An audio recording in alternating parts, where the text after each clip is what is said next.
Before I go into my choices I made in this episode, I would like to take a moment to talk about Chloe. And to do that, I would have to take a minute to talk about Max. Max is a perfect type of character for this story and environment. As a person, she is new to her time control abilities, as we are as players new to this game. And the game goes out of its way to make us empathize with Max's feelings, and it more or less succeeds in those regards.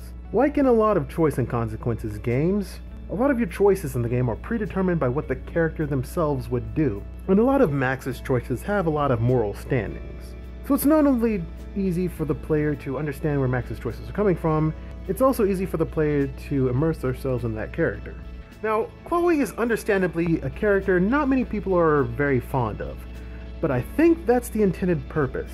The essence of reuniting with a childhood friend after a long period of time has passed is a very genius idea implemented in this game. The simple fact that you may not like what this person has turned into is captured brilliantly, and we've never actually met Chloe before.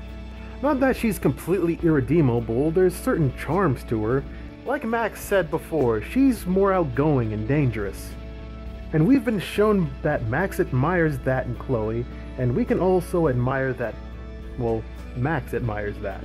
But all these elements are implemented in a way that makes us understand why Max doesn't like certain things about Chloe and enjoys certain things about Chloe.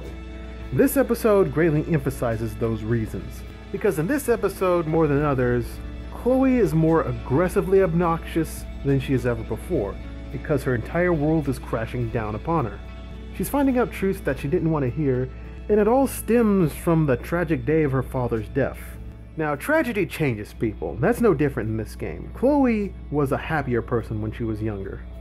And Chloe is more or less a worse person off because of these tragedies. So my point here is that if you didn't like Chloe initially, I think that is the point. To not enjoy the person that she's become, but rather see the person that Max enjoys the most. Not here to change minds, mind you. I myself am leaning towards a negative opinion of Chloe, but I can also appreciate that Max is completely helpless to save her friend from herself. She can reverse time all she wants. The old Chloe that she knew is already lost. Or is she? Chloe, for once, just please shut up. Okay, now that's out of the way, let's talk about my choices in this game. So, first things first, I took the money from the handicap fund. I know I'm a horrible person, but I thought I might have needed the money.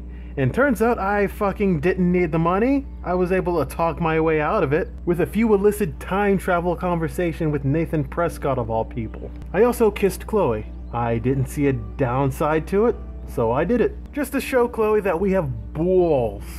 The main choices beyond that start to get a little bit harsh.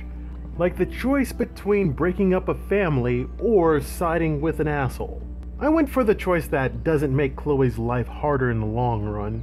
And then there was a choice to either throw a dog into the street or don't do that, and I decided not to do that. And beyond that, nothing really decisive actually happened, except one key element. So in the first episode, Max displayed the ability to not only rewind time, but also see into the future. In the second episode, she found out her ability to freeze time and stasis.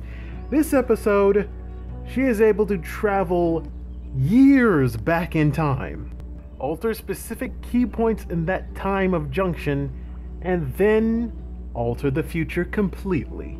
And that is brilliant. Because the game throughout this entire episode, hell, the episodes before made me think that all my choices were going to lead up to something. But in the end, on a whim, Max erased all of it.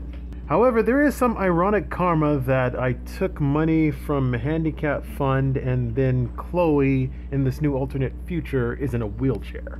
Now, I honestly truly don't know what's going to happen.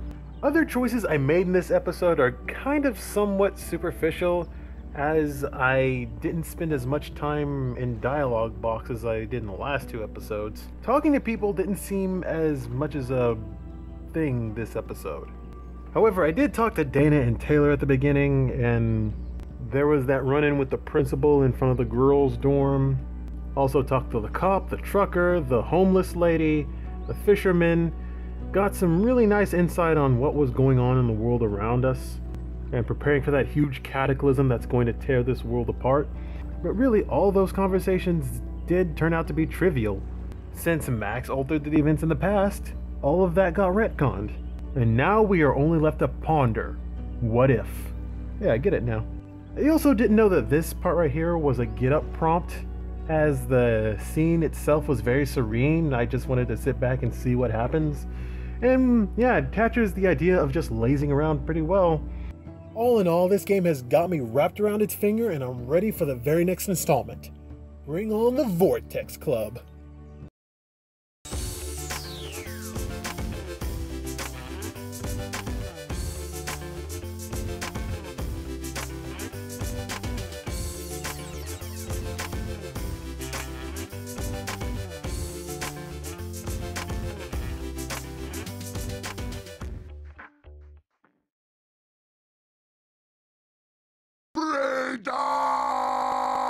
Nope.